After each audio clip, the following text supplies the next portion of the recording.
안녕하세요. 각설입니다. 오늘 성과급이 들어왔어요. 24년에 쎄빠지게 일했던 거 오늘 들어왔고, 제가 올해 2년 차인데 23년도 하반기에 입사를 해서 작년에 성과급을 받았을 때는 성과급의 일부만 지급을 받았었는데 24년에는 1년을 만근했기 때문에 이번에는 성과급을 풀로 지급을 받게 되었습니다. 정확한 액수는 공개를 해드리기가 어렵지만 일단 이 정도를 받게 되었고요. 결론부터 말씀을 드리자면 하루 만에 거의 탕진을 했습니다.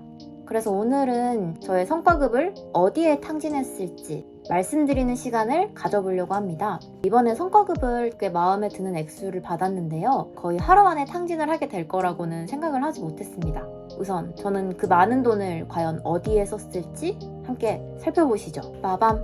일단은 제가 돈을 받자마자 가장 먼저 시작을 한 게 신용카드 즉시 결제입니다. 제가 당장은 집을 사거나 전세에 들어갈 계획은 없지만 가까운 미래에 큰 대출을 받을 일이 일어날 수 있다고 생각을 해서 지금 신용점수 관리를 열심히 하고 있는데요. 정확한 내용은 모르겠지만 어디서 주워 듣기를 신용카드 금액을 즉시 결제하게 되면 신용점수에 좋은 영향을 미치게 된다고 해서 성과급이 들어오자마자 가장 먼저 이번 달 결제 금액을 즉시 결제 신청을 했습니다. 제가 작년 말부터 이번 달 초까지 연말 연시에 돈을 쓸 일이 굉장히 많았기 때문에 이번 달 신용카드 금액이 250만 원 정도가 나왔는데요. 일단 이거를 즉시 결제를 했어요. 제가 연말 연시에 돈이 나갈 일이 많다고 했었는데 일단 저 지지난주에 이빨 인레이 치료했던 거 20-30 정도 깨졌고요. 그리고 제가 지금 PT 받고 있는데 이것도 할부로 결제를 하고 있는 거라서 그런 것들이 녹아있는 카드 금액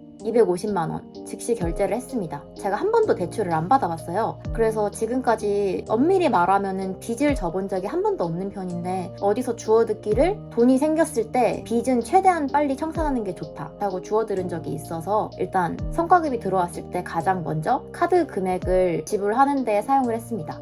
이렇게 250만 원이 나갔고요. 그리고 그 다음으로 ISA 계좌에 투자를 했습니다. 제가 지금 ISA 계좌에 투자를 하고 있는 ETF가 몇 가지 있는데 ISA 계좌에 100만 원을 넣어놨고요. 이렇게 넣어놓은 100만 원으로 나스닥이랑 S&P 종목에 적당히 나눠서 투자를 했습니다. ISA 계좌는 세제 혜택이 있다고 해서 작년 중순쯤부터 꾸준히 투자를 하고 있고요. ISA 계좌 통해서 나스닥 ETF랑 S&P ETF 꾸준히 적립식 투자로 모아가고 있습니다.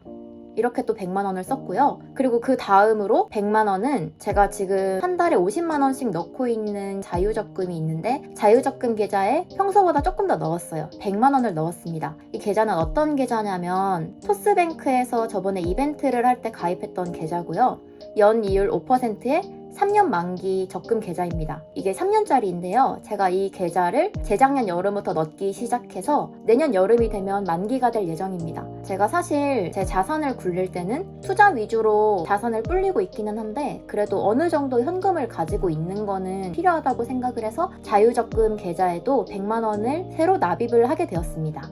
이렇게 100만 원을 또 썼죠. 그리고 그 다음으로는 제가 이번에 관심을 가지고 있는 ETF가 있어서 이 ETF에 또 100만 원을 투자를 했어요. 제가 미국 주식을 주로 하는 편인데 사실 좋다고 하는 미국 빅테크 기업들은 개별 종목으로 이미 가지고 있고요. 그런데도 뭔가 소소하게 돈을 조금 더 불리고 싶은 마음이 있어서 개별 종목을 가지고 있지만 ETF로 또 투자를 해보자 하는 생각이 들어서 ETF에도 100만 원을 추가로 납입을 하게 되었습니다. 이건 말고 가지고 있는 미국 빅테크 기업 개별 종목들은 장기 투자 목적으로 가지고 있는 건데 이거는 장투 목적은 아니고 적당히 오르면 빠질 목적으로 새로 100만 원을 납입을 하게 되었습니다. 다음으로 비트코인에 50만 원을 넣었어요. 제가 원래는 코인을 열심히 하는 편이 아닌데 작년에 한번 비트코인에 관련된 책을 읽고 인상 깊었던 내용이 코인 투자 공부를 시작할 때는 내 전 재산의 0.5%만 투자를 해라. 그렇게 얘기를 하길래 제가 어떤 조언을 들으면 그 조언을 굉장히 잘 수용하는 성격이어서 진짜로 제 전 재산의 0.5%만 투자를 했거든요. 정확한 액수는 말할 수 없지만 제 기준에서 굉장히 적은 액수로 비트코인에 투자를 한 적이 있어요. 그래서 작년에 그렇게 공부 목적으로 투자했던 비트코인이 어느 순간부터 천천히 우상향을 하더니 지금은 그 작은 액수도 굉장히 많이 뛰어있는 데다가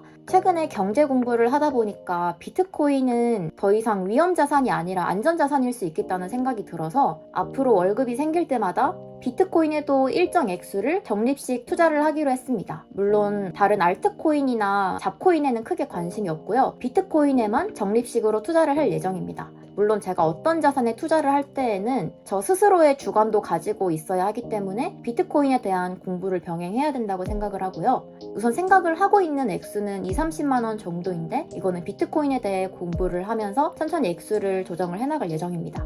그리고 그 외에 제가 좋다고 생각하는 종목 3가지에 50만 원씩 납입을 했어요. 이렇게 투자하는데 돈을 거의 탕진을 했습니다. 다시 말씀을 드려보자면 ISA 계좌, 나스닥 S&P ETF에 100만 원 정도 납입했고 자유적금 계좌에 100만 원, ETF에 100만 원, 비트코인 50만 원, 개별 종목 150만 원 이렇게 자산 쇼핑에 500만 원 정도를 사용을 했네요. 다음으로는 이제 진짜로 탕진한 내용들. 제가 사실 지금 직장인인데 방통대를 다니고 있어요. 그렇게 진지하게 다니는 건 아니고 그냥 방통대에 등록이 되어 있는 평범한 휴학생인데 제가 올해 목표 중 하나가 회사에 열심히 다니자. 이거인데 제 직무의 일을 열심히 하기 위해서는 그것을 받쳐줄 수 있는 탄탄한 지식이 필요하겠더라고요. 왜냐면 제가 IT 직무인데 IT 직무는 기술력과 실력이 모든 것을 말해준다고 생각하기 때문에 그런 기술력과 실력을 갖추기 위해서는 일단 제가 몸담고 있는 분야를 더욱 빠삭하게 알아야겠다고 생각을 했고요. 제가 방통대 컴퓨터과학과 2, 3학번인데 사실 회사를 다니느라 바빠서 지금까지 수업을 열심히 들어본 적은 없는데요. 이번 학기에는 복학을 해서 컴퓨터 과학과 수업을 한번 열심히 들어보는 것이 목표입니다. 이번 학기에 방통대 복학 예정이고요. 방통대 등록금으로 35만 원 지출 예정입니다. 그리고 제가 2월부터는 영어학원에 다닐 예정인데요. 저번에 목표 말씀드릴 때 한번 언급을 드린 적이 있었는데 생각보다 회사에서 일을 하다 보니까 외국 분들이랑 소통을 할 일도 많고 영어로 된 회의에 참여를 할 일도 많고 그리고 외국 자료를 볼 일도 굉장히 많더라고요. 그러니까 제가 일을 하면서도 영어의 필요성을 굉장히 절실히 느끼게 되어서 제 영어 실력을 이대로 유지해서는 안 되겠다 하는 생각이 영어 학원을 끊어야겠다고 생각을 했고요. 제가 지금 받은 학원은 영어 회화 전문 학원인데 정확한 액수는 모르겠지만 30만 원에서 40만 원 정도 지출을 할 예정입니다. 그리고 이제 설날을 앞두고 있으니까 가족들에게도 선물을 줘야겠죠? 일단 저희 언니한테 30만 원 정도 용돈을 줬어요. 어떤 걸 주면 좋을까 고민을 많이 했었는데 지금 저희 언니에게는 현금을 주면 가장 좋아할 것 같아서 현금으로 30만 원을 선물을 해주었고요. 그리고 그 다음으로 저희 엄마 선물. 저희 엄마가 뷰티 디바이스를 한 번도 써본 적이 없으신데 엄마들은 돈이 있어도 그런데 소비를 잘 안 하시잖아요. 그래서 제가 먼저 엄마에게 선물을 해주지 않으면 저희 엄마가 이런 거를 써볼 일은 계속 없을 것 같다라는 생각이 들어서 저희 어머니에게 뷰티 디바이스를 선물을 드려보기로 했습니다. 제가 찾아보니까 뷰티 디바이스가 윤곽 관리나 아니면 속건조, 피부 탄력이나 모공 관리 그런 걸 관리하는데 굉장히 효과가 있어 보이더라고요. 그래서 사실 이번에 저도 그런 뷰티 디바이스 입문을 해보려고 적절한 가격의 제품을 하나 봐둔 게 있는데요. 그것을 사면서 저희 엄마한테도 같이 선물을 해드리면 좋을 것 같아서 제 뷰티 디바이스랑 저희 엄마 거 이렇게 2가지 60만 원 정도 지출을 할 예정입니다. 그리고 다음으로 우리 아빠 주식 투자를 열심히 하셔서 이번 해에도 주식 투자 열심히 잘 하고 그리고 투자하는데 조금 보탬이 되기를 하는 마음에서 현찰로 20만 원 정도 드릴 예정입니다. 그리고 이번에 설날이니까 할머니들 뵈러 갈 것 같아서 할머니 용돈으로도 10만 원 정도 지출을 할 예정이고요. 그리고 그거랑 별개로 이제 명절이니까 가족들에게 선물을 줘야 될 것 같아서 가족들한테 선물할 과일 선물 3만 원 정도 지출을 했습니다. 다음으로 쇼핑 목록인데요. 저만의 착각일 수 있지만 제가 평소에는 쇼핑을 잘 안 하는 편이라고 생각을 했는데 오랜만에 큰 돈이 들어왔기 때문에 굉장히 즐거운 마음으로 쇼핑을 할 수가 있었어요. 그래서 오랜만에 저를 위한 소비를 했습니다. 일단 가장 먼저 이 반지. 제가 반지쟁이라서 평소에 반지를 이렇게 모으는 것을 좋아하는데요. 이쪽 손가락을 보시면은 여기 오른손 검지랑 중지에도 반지를 끼우고 있었는데 제가 원래 얇은 실반지를 좋아하다 보니까 어느 순간 이 반지들이 끊어진 거예요. 그래서 이렇게 두 손가락이 비어있는 지가 벌써 몇 달이 지났기 때문에 이번에 큰돈이 들어온 김에 드디어 여기를 다시 채워줄 반지를 소비했습니다. 그렇게 반지 2개에 4만 원 지출을 했고요.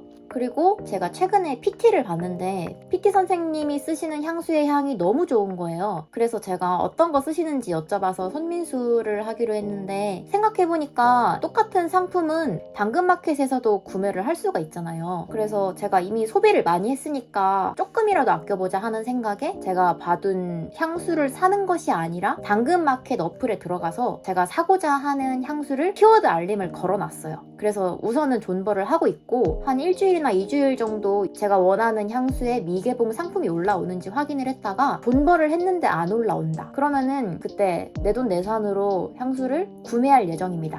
뜬금없는데 저는 목적지향적인 소비를 해야 된다고 생각해요. 목적지향적인 소비를 하지 않고 그냥 보이는 거 아니면 생각나는 거 그때그때 사다 보면은 돈 나가기가 너무 쉬운 것 같아. 그래서 평소에 갖고 싶은 게 있으면은 어디다가 써놓고 내가 이거를 진짜로 갖고 싶은지를 생각을 해보고, 그리고 장바구니에 담아서도 내가 이걸 샀을 때 후회가 없을지 한 번 더 생각을 해보면서 계속 스스로 절제를 하는 게 중요한 것 같아요.